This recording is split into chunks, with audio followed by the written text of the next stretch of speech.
As a photographer, that really bugs me because it's out of focus. And every day I come up here and I'm like, it's like having an itch you can't scratch. It's really annoying me. I just thought I'd say it because, if every now and again I go, you'll know why. Although I have many other reasons for doing that, such as the ongoing lack of sunshine.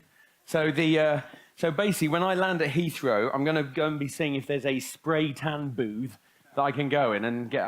Do you do that when you get a spray tan? I don't know. I've never done that before. Anyone here ever had a spray tan? You don't need it. You're Australian. Okay, fine. That's a really bad business idea, isn't it? Spray tan booth in Australia. I mean, oh dear. And for those who want to know, a couple of people already asked about the T-shirt. Thanks for the memories, Derek. I do like this T-shirt a lot, but just so you know what it's about. If you've ever, have you ever been through duty free and feel that you ought to buy something because it's cheaper? Do you know that? You got like 2 hours in duty free, and you walk around going, oh, I've always wanted a Toblerone that I could live in, that kind of thing. So, and well, that's like the worst gift, isn't it? Because if you actually go through duty free and you buy someone a Toblerone, it's basically, I couldn't think of anything else. I just got you the big Toblerone again. So, but I was coming out of New York, and Newark Airport has a lousy duty free, and I just thought, I've got to get something. And I saw this T-shirt, and I just thought it was quite funny. Thanks for the memories, Derek. So I just went up to the lady behind the till, said, just that, please. She said, it is good, isn't it? And I said, yeah. As soon as I saw the T-shirt that said, thanks for the memories, Derek, I just thought, I've got to get it. She went, I know, there'll only ever be one Derek. Yes, Derek. What a guy. And she said, I know, I can't believe he's gone already. Yes, I feel the same. And it's only later as it's about Derek Jeter, who used to play for the New York Yankees. So there you go. So if you wonder, I just thought it was funny. But anyway, good to get these things out of the way. A couple of quick things, just in response to some feedback. It's very interesting. We were talking the other day, you remember about the two circles and the idea of the world and God, and the idea that the world on the whole is kind of declining, and that idea that as those circles, if you like, move further and further apart, remember that Elijah was saying to the children of Israel, you can't keep hopping from one to the other. And that's the challenge for us. Look, make your mind up, right? You either go in the circle that is God, that you remember you answer your calling, you go up high, you are exalted a little lower than the angels, and that is your decision, or you hop over to the other one, the one that's declining. It's your choice. As they move further apart, it gets harder to, as they say, have a foot in both camps. And just to be clear about this, there is a lot of good in the world, but there is no doubt that society is becoming increasingly less Christian. 7% of Australians go to church every week. And it's been declining forever. And same in the UK, same in pretty much everywhere. There is no doubt that although there are good people, and there will always be good people in the world, even when Christ returns, the world will still have good people. That could be anyone from the people who are held up as being amazing, like Bob Geldof or something, because he did Band-Aid and Live Aid and all that stuff. It could be just your teacher, who's just a really nice person. Although there are good people in the world, and there always will be, the world on the whole and its values is getting worse. Yes, there are some benefits. We have better medical care because of improvements in science. There's less racial bigotry, for example, which is a good thing. There are definite improvements. We have the iPhone. I can check the weather at any time of the day. So we have things like that. But, and someone said to me, we haven't had a major war since 1945. That's good. But what we mustn't overlook, and just to try and remind you, you can take all that into account, say mental health issues are rising rapidly. The suicide rate is rising, particularly amongst young men, it's rising very rapidly. Drug problems are rising, alcoholism's rising, gambling addiction is rising, pornography is exploding. Has done already and just keeps on going and going. And it's funny, we talk about women's rights, but then we have this explosion in pornography, which I would suggest kind of counters that in some ways. Sexual assault is rising, body dysmorphia, being unhappy, feeling ashamed of your body is rising rapidly, particularly in women, but in men increasingly too. Poverty is rising. The poverty gap is rising because the world is greedy. Someone said to me they thought poverty was going to be eradicated in 20 years. It's not. As things stand, if things stay as they are, in 100 years' time, because of the debt Africa has and the interest on that debt, a rough calculation, in 100 years' time, Africa will owe over $10 quadrillion in debt because they can't make the repayments, and so it keeps adding up. The poverty gap is getting wider because greed is getting bigger. Yes, we haven't had a major war since the Second World War, although that forgets that there's loads of wars going on right now. And don't forget about the Korean War, the Vietnam War, the Six-Day War, Yom Kippur, the Afghan-Russian War, the first Iraq War, the first Gulf War, the second Gulf War, Syria. People are dying today in Syria, but we forget about it because it doesn't affect us. What about Russia and Ukraine? Wars are going on all the time. Just because it doesn't impinge on my life doesn't mean they stop. Don't forget there have been wars in Haiti, in Panama, in Lebanon, in Grenada, in the Dominican Republic, in Bosnia, in Kosovo, in the Ukraine, in Syria, etc., etc., etc. And some vile things have been done. And thousands, hundreds of thousands of people have died. Don't forget terrorism's on the rise. Massively. Terrorism's on the rise, xenophobia and the rise of extremist groups. The far right, Nazis, the fascists are coming back. It's all on the rise. So we have we're more racially equal, but at the same time, people hate people of different colour or different background more. And that is going on. And we can't deny that it's going on because it is. Okay, what about the environment? The environment's going to pot. It is, isn't it? We're killing the world. And although there's a lot of good people saying we're killing the world, there's a lot of other people who tend to be in charge saying, oh, it doesn't matter. Or I don't believe it. So we're killing the world, the very world that we live in. What about Brexit? Oh, I hate that word so much. And it just in the last couple of days it's become even more of a mess as the British Prime Minister's been defeated twice in what she's trying to do, etc., etc. What about Trump? There you go, I mentioned him. Right? What about Trump? And look at how divided America is. Or more to the point, how he made clear how divided America was. So what about Trump? What about American kids? 10 million American kids are on Ritalin, which is a drug. And it's rising. 10 million American kids on Ritalin. That's mad. Murder, violent crimes, they're all major problems. Just yesterday, 2 days ago, kid in London, he was driven into, knocked off his moped, and while he's unconscious, 3 guys stabbed him to death. And it happens all the time. It happens all the time, and it happens more and more. Gang violence, murder. I said to my son's football coach, Juan, I said, why? Because he's from Venezuela. I said, why did you move out of Venezuela? He said, to survive. So what do you mean? They've got a population around 30 million. He said, we have 20,000 homicides a year. 20,000. 2 or 3 million people have left the country in the last couple of years because they can't cope with what's going on. Just because it doesn't happen in Australia or in the UK or wherever doesn't mean it's not happening. What about an increase in the mass shootings in the United States?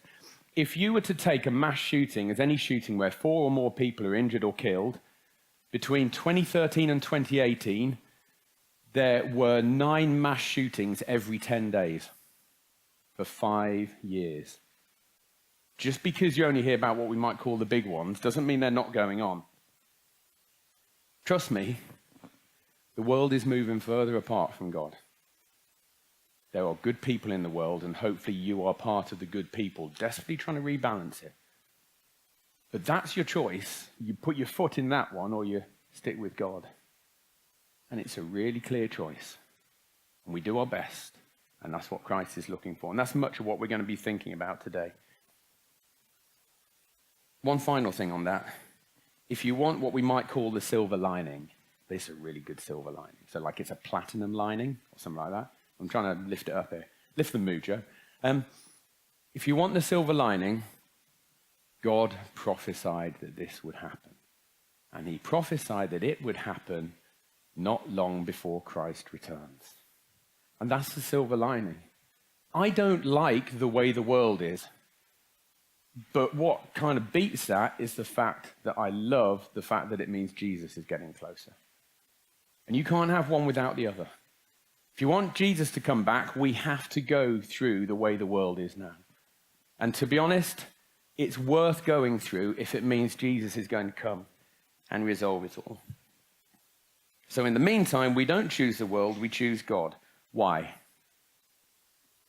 It's not enough to make a decision to say, well, I don't want to do that, so I'm going to do this. It's much better to be affirmative and say, this is what I want to do. What I want you to do right now is in 2, 3s, whatever. Not to yourself, though, because that's just a bit odd. And you'll never disagree, probably, if you talk to yourself. You might, but that would be strange.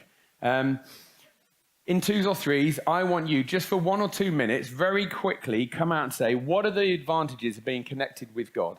You've got 1 or 2 minutes. I haven't decided yet. Go.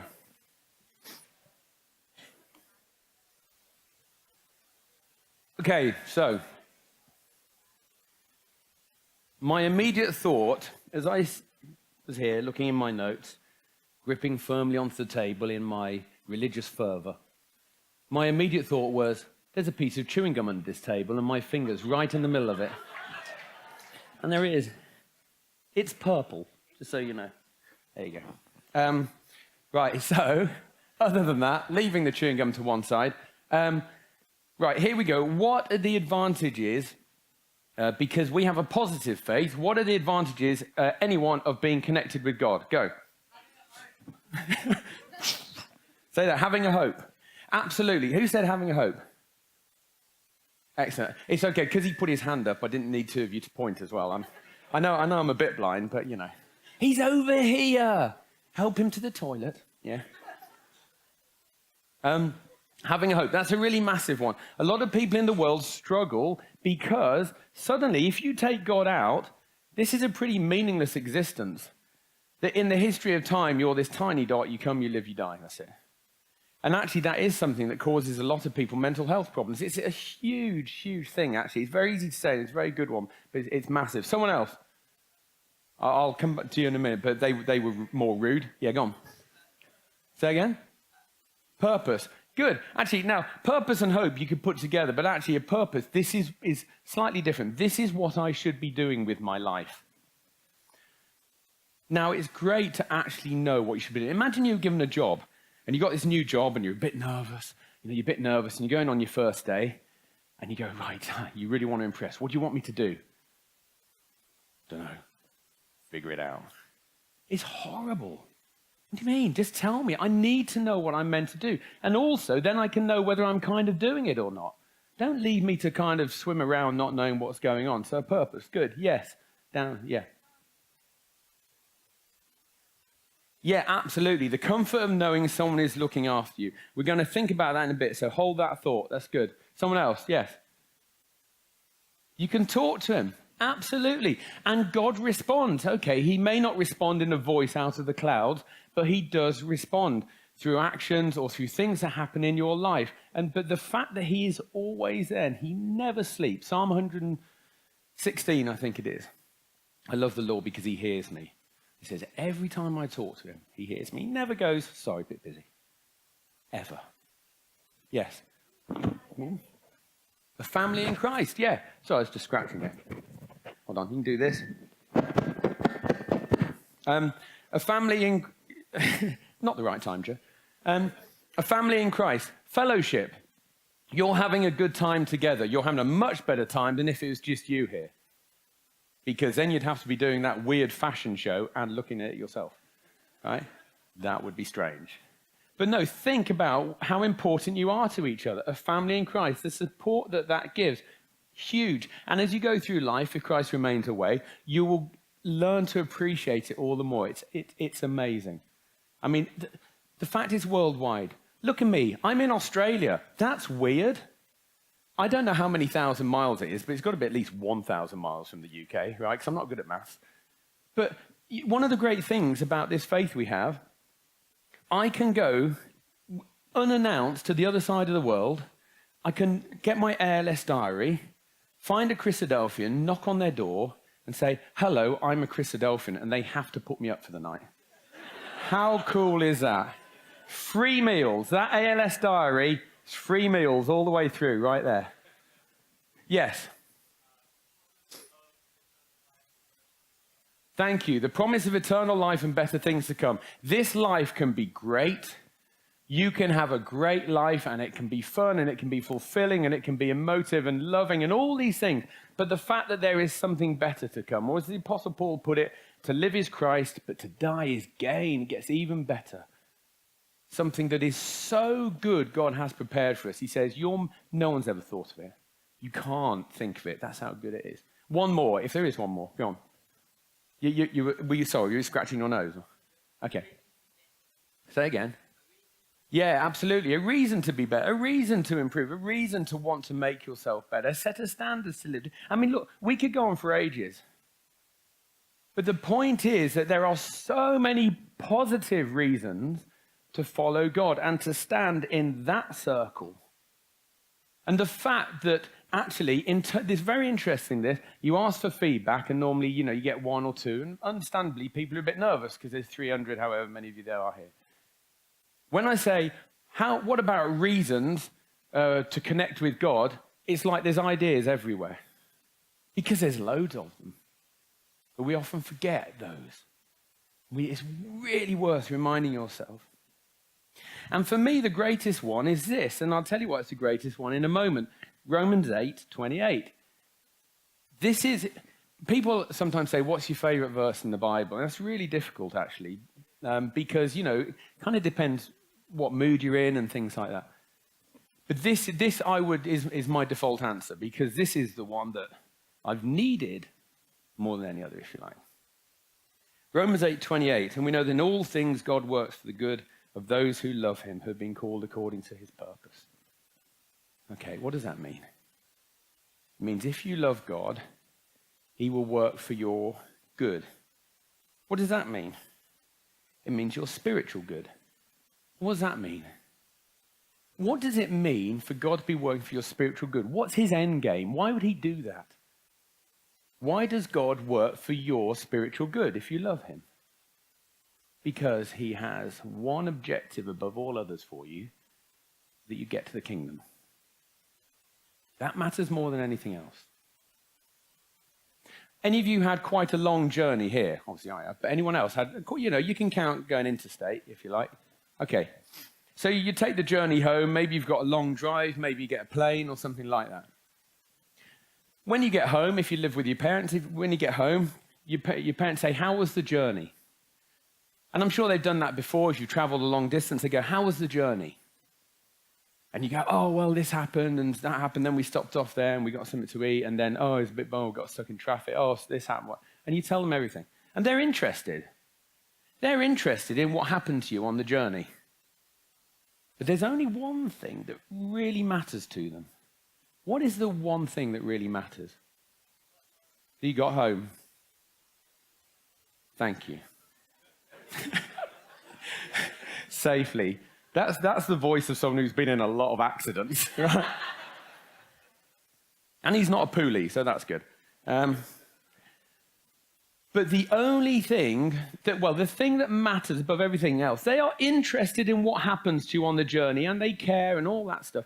But the thing that matters more than anything else is that you, their loved one, got home safely. And it is exactly the same with God. He cares about what happens in your life, and he's concerned when you have concerns. If that happens, he's worried, or he rejoices within all these things.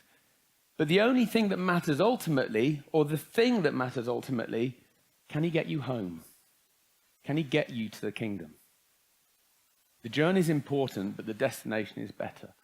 And he will do whatever he can to get you home, to get you to the kingdom. That is what this verse is basically saying. Good, you can expand that. He will do whatever he can to get you home. The problem is, we have these issues in our lives. We have problems. We've had some great testimonies, from people who are saying, well, look, I had to overcome this to get to God or to stay with God. You may well be in the middle of one of those struggles right now. You may be struggling. I don't know roughly how many people are here? 3, so 3:30. 3, which also is the time my talk's going to finish. Three, 330-ish people here. There is no possible way that every one of you is on a big spiritual high. There is absolutely every certainty that a good number of you, either your faith is hanging by a thread, or you feel you're hanging by a thread, or that you are struggling, or you're confused, or you feel downtrodden, you feel beaten, whatever it may be. And if you don't feel like that now, you may have had it in the past, you may certainly have it in the future. And I know that if you talk to any of the hosts, I'm sure we would all say we've been through those. I know I have. Why? I thought everything was meant to be good. How does that get me home? Open your Bibles, please. Genesis 3. Why is God doing that? It's like, like the classic thing, Lot saying, well, what? Lot could be going, well, why is it happening to me?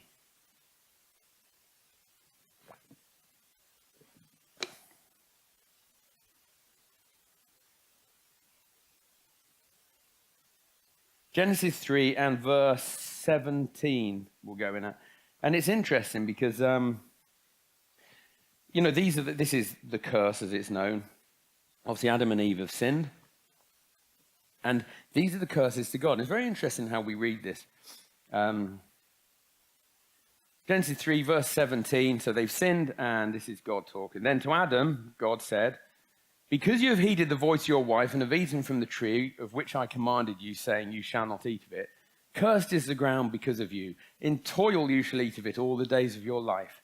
Both thorns and thistles it shall bring forth for you, and you shall eat the herb of the field. In the sweat of your face you shall eat bread till you return to ground. For out of it you were taken.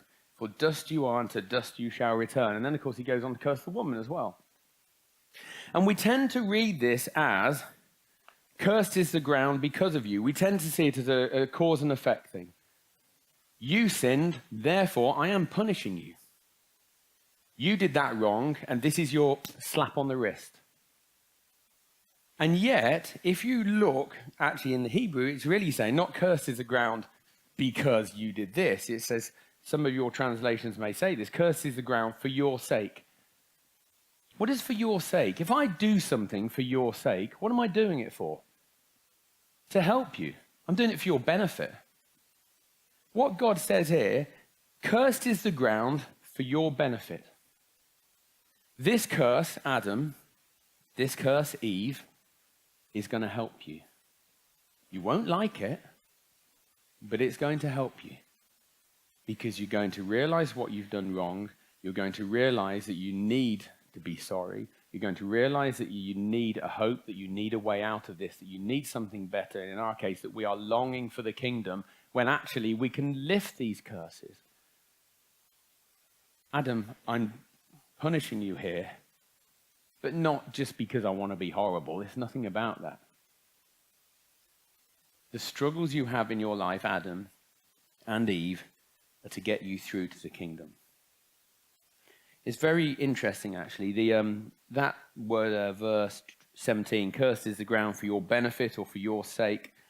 If you actually look it up, it comes from a word. Let me just get on here. It comes from a root word. So it kind of springs out of another word. And that root word means this. Cursed is the ground for your sake. And the word it kind of originates from is to bring through, to carry over, to deliver, or to escape. Adam, Eve, cursed is the ground to deliver you. Cursed is the ground so that you can escape. So I can bring you through, so I can carry you over this. I'm not just punishing you because I want to do that. It's all for your benefit.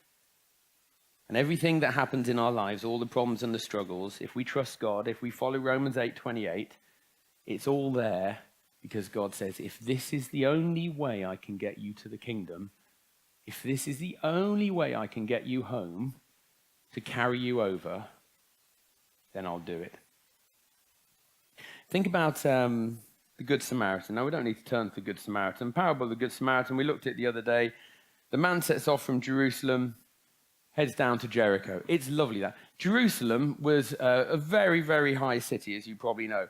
Roughly 2,474 feet, roughly, above sea level, right? So very, very high. Jericho was roughly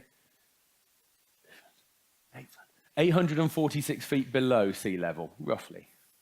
That's a difference of about 3,320 feet. That's a big difference, right?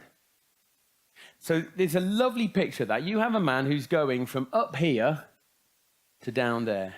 Jerusalem was the city of God. Jericho was the city of sin. He is, in such a wonderful kind of metaphorical way, going from this great spiritual godly high and descending down and down and down into sin. Now, it's terrible that the man was attacked. But I'll ask you the question, because it's a brilliant metaphor. Was it better that the man wasn't attacked and that he went off into sin and probably condemnation?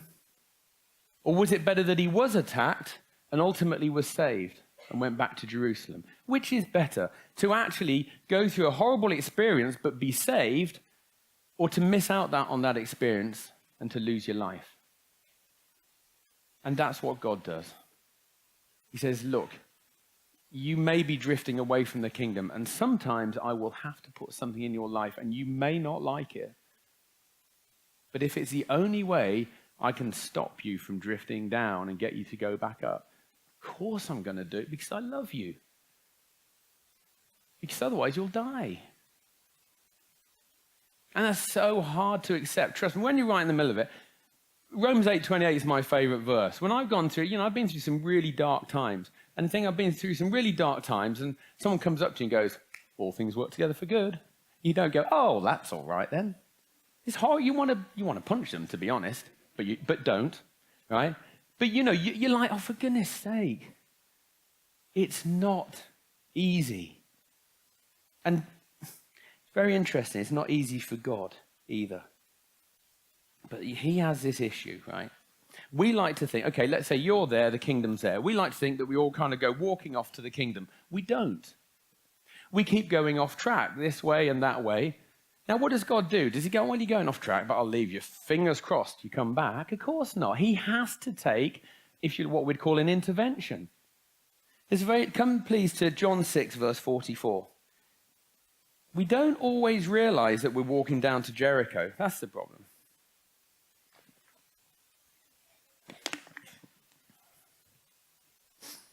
Often we have no idea that we're going off track, and we don't realize that we need drawing back. Which of us ever goes, you know what, God, can you punish me now? Because I think it'll really do me some good. Which of you ever go to your parents and go, to be honest, I'm quite an unruly child, a bit more discipline. Oh, whoa, that was loud, wasn't it? Oh. This is a very interesting verse, right? John 6, verse 44, no one can come to me, that is Jesus, no one can come to me unless the Father who sent me draws him, and I will raise him up at the last day. Okay, I'm going to put this verse up because this word up here is very, very interesting. No one can come to Jesus unless the Father who sent me draws him. Now, it sounds quite nice to draw, it's almost like enticing, isn't it? I will draw you in kind of thing with my subtle charm and British wit and humour and good looks and intelligence. I could be here for a long time, I'm going to be honest. Right? It sounds really nice. Okay, I'm going to show you some other places where that same Greek word is used. Okay? John 21, verse 11. Simon Peter went up and drew the net to land full of great fishes, 153, for all there were so many, yet was not the net broken. Acts 16:19. When her master saw that the hope of their gains was gone, they caught Paul and Silas and drew them into the marketplace unto the rulers. Acts 21, verse 30. And all the city was moved, and the people ran together, and they took Paul and drew him out of the temple, and forthwith the doors were shut. And finally, James 2, verse 6. But ye have despised the poor. Do not rich men oppress you and draw you before the judgment seat? That's the same word. What word would you use instead of draw? Say again? Drag. I'm so glad you said that, because it's exactly the word I've got on the next slide. Peter, great strong man though he was, when he had this huge haul of fish, didn't draw it onto the boat somehow. He would have strained and, every sinew kind of trying to get it into the boat. When Paul and Silas were drawn into the marketplace under the rulers, Do you think they said, Paul and Silas, come with us, come with us? No, they grabbed them and dragged them violently. And that's exactly the same word. And think now, you put that into here, and it's quite impactful, actually. John 6:44, no one can come to me unless the Father who sent me drags him, and I will raise him up at the last day. The fact that sometimes God basically takes you by the scruff of the neck and is pulling you. Think of that haul of fish. Like come on. This is the way you've got to go. And we never realize that we're saying, don't, God, don't. If you've ever seen parents trying to get little kids somewhere they don't want to go, right? I mean, it's quite funny when you're not a parent, right? And it's a nightmare. And actually, that's the picture that God's saying, actually, that's kind of what it's like with you. Or Jesus is saying, that's kind of what it's like with you sometimes. You're that little kid saying, I don't want to go to the kingdom. And God is going, I'm going to have to drag you there. And it's really difficult. Actually, the worst thing is when little kids they go like a board. They go, right, I'm not moving. And you kind of end up picking them up. I've done this with my kids. You pick them up and you carry them out to the car, rest it on one knee, open the door, right? Right. Have you ever tried getting a straight kid into a car seat? You have to bend them in half. But that's us. That's actually what we can be like. Sometimes we walk willingly to the kingdom. And other times we go off track and God is dragging us and we're kicking and screaming. And that is horrible for us. But God knows he has to do it. He knows he has to do it. No one can come to me, to Jesus, unless the Father who sent me drags him. But what's the promise? And I will raise him up on the last day. Think how many people had to be dragged to God. You can think of your own examples. Paul, on the road to Damascus, had to be utterly humiliated. What about Samson? Samson went through his whole life doing what he wanted. And God had to really, really intervene in his life in a very big way. Peter. The story of Peter's a wonderful one. That time and again in his life, this great faithful man, possibly my favorite character in the whole Bible, he was going off track and he had to have something that wasn't nice at all and be dragged back in place. There's a fantastic talk about him. And the brother says, where it says Peter, this great man, when it says he denied Christ for the third time and he went outside and wept bitterly. And this brother says, is there a sadder verse in the whole Bible that this great man was reduced to a wreck? They were all dragged. And yet God does it because it's worth it. If it's going to do this, if it's going to be for your good, your spiritual good, if it's going to get you home, God will do it.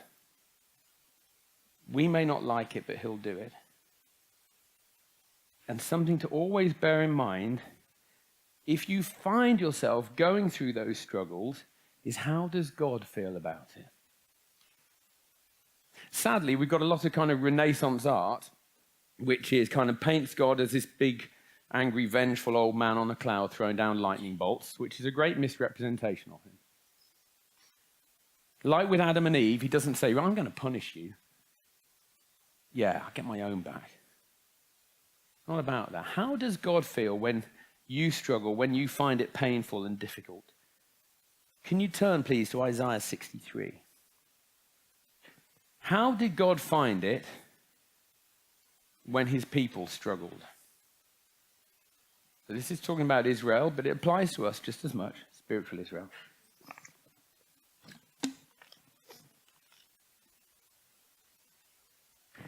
Isaiah 63, verse 8, please. Isaiah 63, verse 8, he, God, said, surely they are my people, children who will be true to me. And so he became their savior. In all their distress, he too was distressed, and the angel of his presence saved them. When God sees his children distressed and sad and upset, he is distressed, he is sad, he is upset. When I punish my kids, it gives me no pleasure at all. In fact, sometimes it can be deeply upsetting. And you'll kind of have to take yourself away and, to just kind of get over it. It's horrible. I don't want to do that. What do I want to shout at my kids for? What do I want to punish them? I don't want to get into arguments with them. It upsets me as a parent.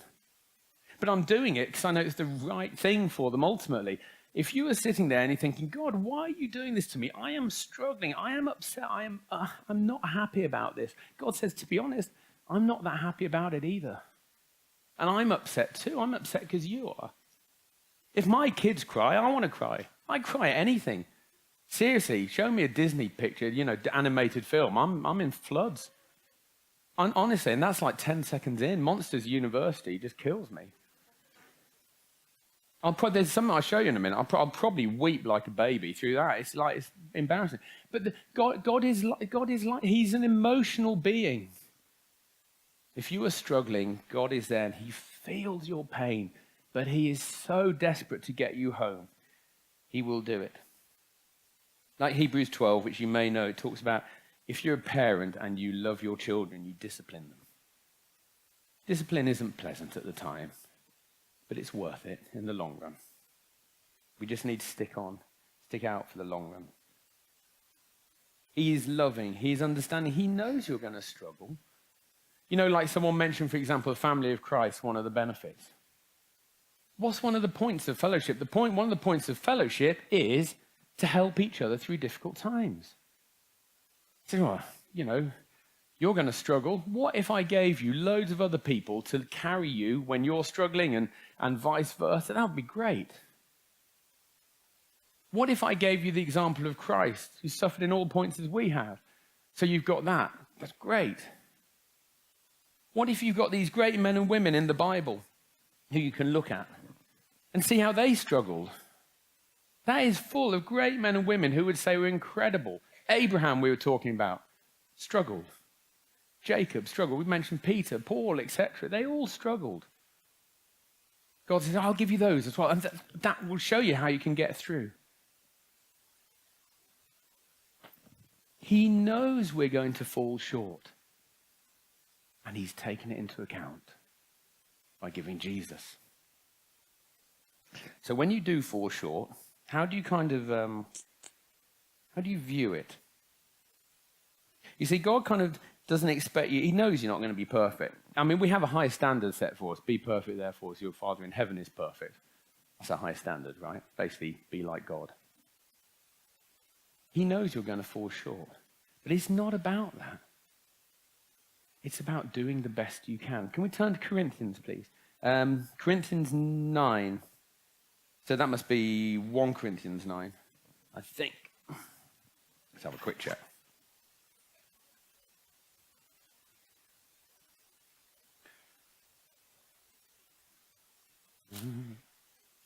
Yeah, 1 Corinthians 9, please. Now, what really matters in your discipleship in terms of your attitude, or one of the things that really matters, let's have a look. 1 Corinthians 9, verse 24. So verse 24 says, do you not know that those who run in a race all run, but one receives the prize? Run in such a way that you may obtain it, and everyone who competes for the prize is temperate in all things. Now they do it to obtain a perishable crown, but we for an imperishable crown. So Paul says that we're all running a race. What does he say you should do? How should you run it? You just read it. How does it say you should run the race? As if you want to come first. Absolutely. So basically, you're trying your hardest. Ooh, that was creepy.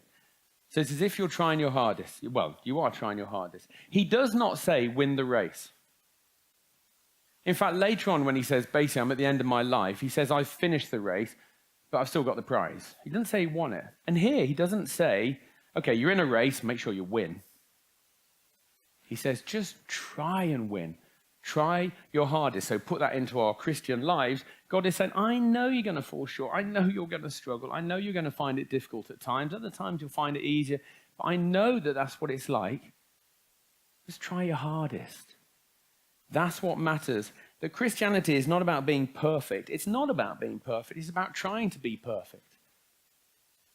So if you're on a spiritual high and you're absolutely flying, fantastic, and you're right up there, close to perfection. As long as you're still trying your hard, it's brilliant. If you, now, future, past, whatever, if you're on a real low, and you're barely moving to the kingdom, but it's all the energy that you can muster, Lord, this is the best I can do at the moment. He says, well, you're trying. That's what matters. Okay, we're a bit short on time. Let's do a little visual example. Why not? Some of you will be wondering why I brought this up here. And why I walked out of the canteen with one of these. But I did ask. I want to make that clear. It wasn't like I just kind of stood there and went, thanks for breakfast. That was great. Oh, right. I just thought I'd better move my laptop for this, seeing as there is water involved. This could be a lot of fun. Does anyone here like chocolate? I need a volunteer who likes chocolate. What I love is I said, does anyone here like chocolate? Hand right there went, yeah, I need a volunteer. No, it's gone off it. It's bad for my complexion. Right. Go on. Is that your hand up or are you just resting in a really cool way? Just rest. So you don't like chocolate? Okay. Yeah, I know, look, you're desperate. So come, yeah. Chocolate! Right. Come out here. Right. I'm gonna have to move this, or it's, we've got electrics and things, and well, I'm not gonna find out. Let's put it like that. And I'm just gonna. It should be fine. It should be fine. There shouldn't be any death. Yeah, I know. Thank you. I like to keep in shape. Oh, right, the situation. Sorry. Some of you got that, right? Okay, so I have this tray. I have this jug of water from a broken blender. I have a bar of chocolate. Look, no expense spared, right? That will literally last you about 1/8 of a second. Thank you. Thank you. Thank you very much. And it's Cadbury's, and I live just around the corner from Bourneville, so that's good. We have, let's use this sponge. I did actually get one from the kitchen as well. We use this quality sponge, half a sponge. Yes, Sydney conference, have half a sponge. There you go. And I also have a glass. Well, it's not a glass, it's plastic. But there you go. I am going to, this is like a magic trick, ladies and gentlemen, I'm going to fill this glass up, right? Oh no, I spilled some of it. Okay, that's all right, there's a way around this. There's a way around this. All right. Good grief. We're doing the Pharisees tomorrow, all right. Right, hold on. Let's get rid of that. We can use the other sponge. Can't get the staff these days. Right, there we go. Look at that. Bit of blade. There we go. Oh, good grief, it's like being at home again. I didn't say that. That is full, yeah? Okay, let's just say yes, right? Straining out the gnat. Yeah, okay. I've got this sponge here, which the lovely lady in the dining room gave me. I tip out the water. Don't say anything. Right, what I want you to do for this one mighty bar of chocolate, I want you to get all that water up, squeeze into the glass. If you get that glass absolutely full again, you can have a bar of chocolate. How long do I have? Well, we could all go off and have a coffee if you want and come back. No, just as quickly as you can would be lovely. Go. What's your name, sorry? Meebeck. So Meebeck is going to try and squeeze this. It's an unusual name. It must be biblical. It's probably Hebrew or something like that. Good start. As my Latin teacher used to say, right, Mr. Prouse, Mr. Keith Prouse. And I used to, Latin's a horrible subject to have to learn. And he would say, like, Miles, what is the genitive declension of fundus? And you would say, good so far. He was horrible. I went to very difficult. In fact, just while you're doing that, actually doing quite well, I went to school where, you can't do this anymore, we had a teacher called Mr. Tonkinson who taught maths. Very tall man. And we had like a little lip platform at the front of the class. And if you were really naughty, he would get you out. So let's say I was Mr. Tonkinson. He would get you out and he would stand you there facing you. And he would hold on to the top of your ears and then walk you off until he was holding you in midair by your ears. There you go. Maybe the world is getting better. So, how are you doing for 2 bars of chocolate? Good. For 2 bars of chocolate, you're doing very well. You're trying very hard. I would try hard for 3 bars of chocolate. Look at that. Am I allowed to move the cups? Yes, absolutely. Look at that. I like the fact. Very interesting for 4 bars of chocolate. The funny thing is, 4 bars of chocolate, all of these added together don't even make up 1 bar, but they look good. I don't mind. You don't mind? Good. I'll make it.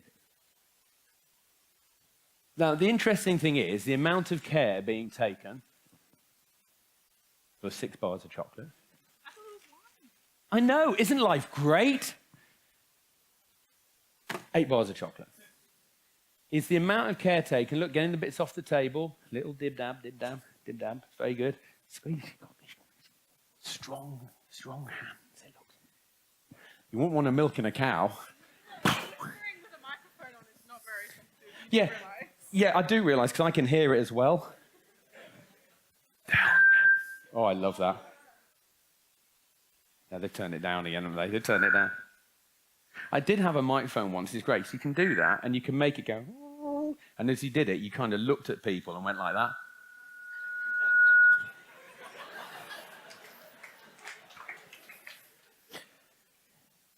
Well, Probably not in the middle of the marriage service was a good idea, but you know. Right, so how are you doing? You're doing really well. Now, the thing is, Mebeck's doing really well here. She's very close to the top, right?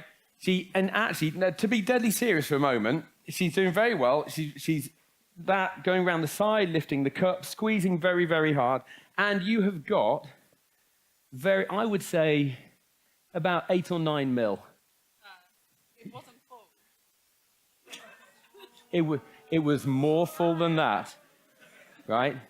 So, but not being put off, she's carrying on. Now, the good thing about this is, just think about this for a moment. Is it possible? No. It's not actually possible, is it? Okay, try a different answer. Different answer? Yeah. Okay, it's not. Thank you very much, absolutely. But if you think about it, it's not possible. Because some of the water's retained in the sponge, because the sponge was dry. Some of it has kind of disappeared off the side, or it's under the cup, or it's down the side of the cup, and the sponge won't soak quite all of it up. And actually, it's not possible. But the rules were, hold on a moment, you can only have this chocolate if you get it right up to the top. So actually, despite all your effort, and it's amazing because you put in all this effort, and yet actually the rules say you are not perfect, you have not done it. But you didn't fill the cup the whole way up. You didn't put a line of where the water was. Is that Qantas? Can you bring my flight forward, please?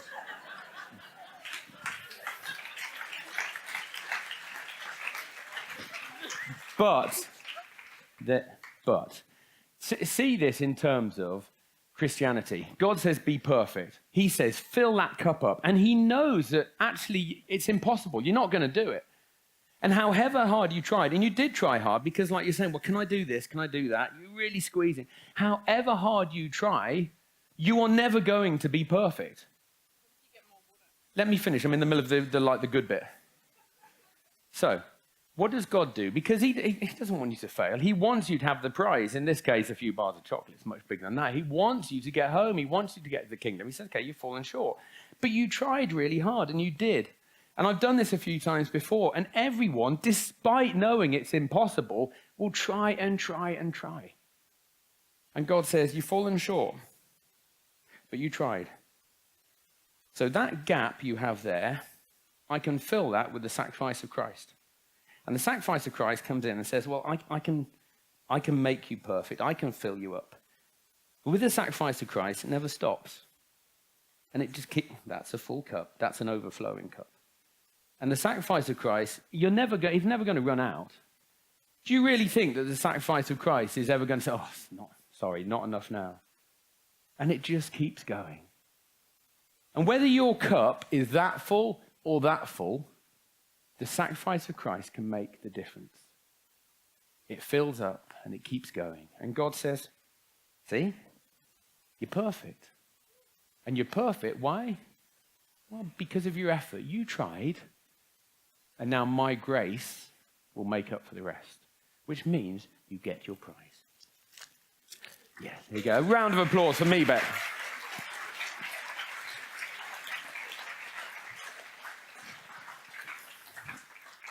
However short you feel you're falling in your discipleship, what matters is, are you just trying to get to the kingdom?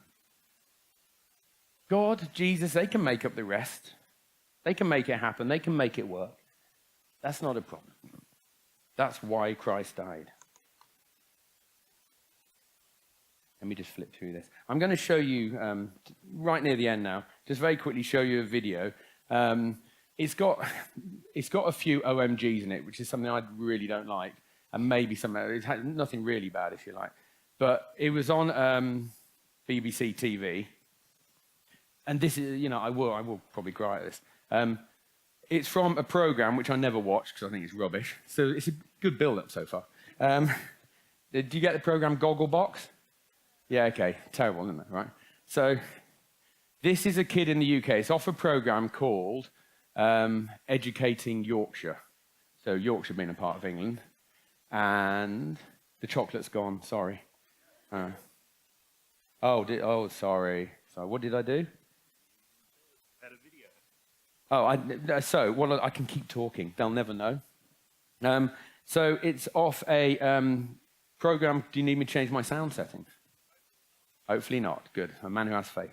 So it's off a program called Educating Yorkshire. So what happens in that is they just go around this school in Yorkshire and they just, see what the interaction between the parents and the kids. And as you know, on Gogglebox, or if you don't know, they record people watching these programs. And this is a kid called Musharraf.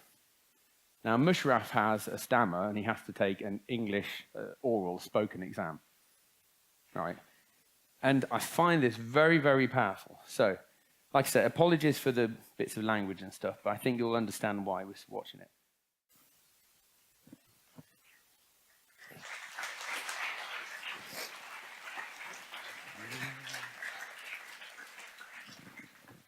See, I told you I'd cry.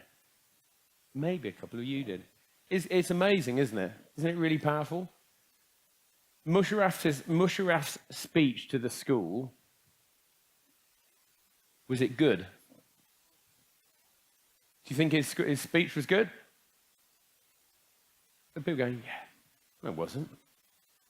He stumbled, he still stammered. You could look at it in one light and say, no, it wasn't good at all. Because he still made those mistakes. But the reason he gets a round of applause in from you guys is because actually, in another sense, it was amazing. It was brilliant. Why was it brilliant? Just because of the effort he put in and the fact that he managed in some way to overcome. And that is exactly what God says when he looks at us. He says, look, sometimes it's easy and sometimes it's not. And sometimes it's about struggling to get through and find a way. And I'm with you, and your family in Christ is with you, and my son is with you, and I care for you, and I'm concerned about you, and I grieve when you grieve. Just keep finding a way, because actually, as long as you keep moving, then I will see you as perfect. I will see you as brilliant. I will see that what you have achieved. And that's enough. Because then I will see you through my son's sacrifice as perfect. And that's the lesson to finish with. Let's think of a greater lesson. One last thing, we won't look at the verses. Think of the death of Christ. Think of Christ hanging on a cross. Christ hanging on a cross. Here are the verses, we won't read them.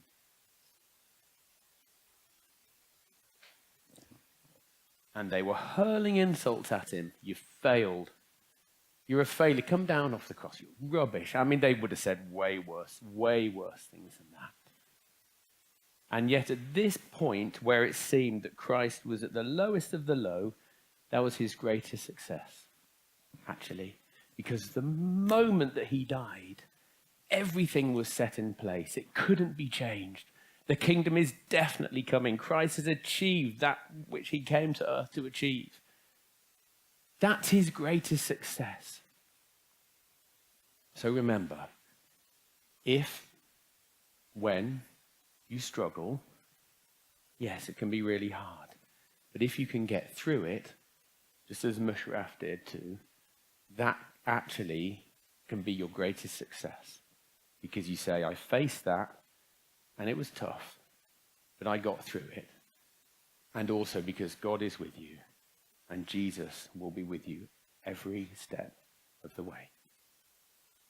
Let's say a quick prayer together.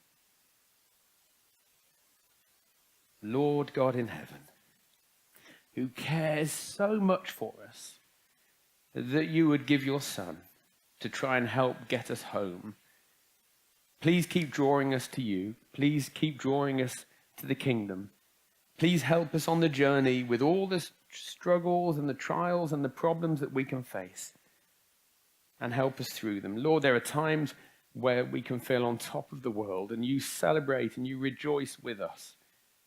But you know that there are times where it seems the complete opposite.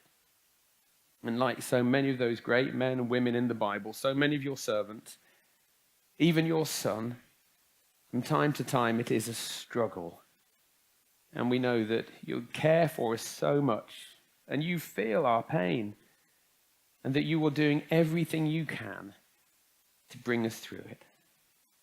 Help us to get through it, Lord. Help us to help each other to get through it.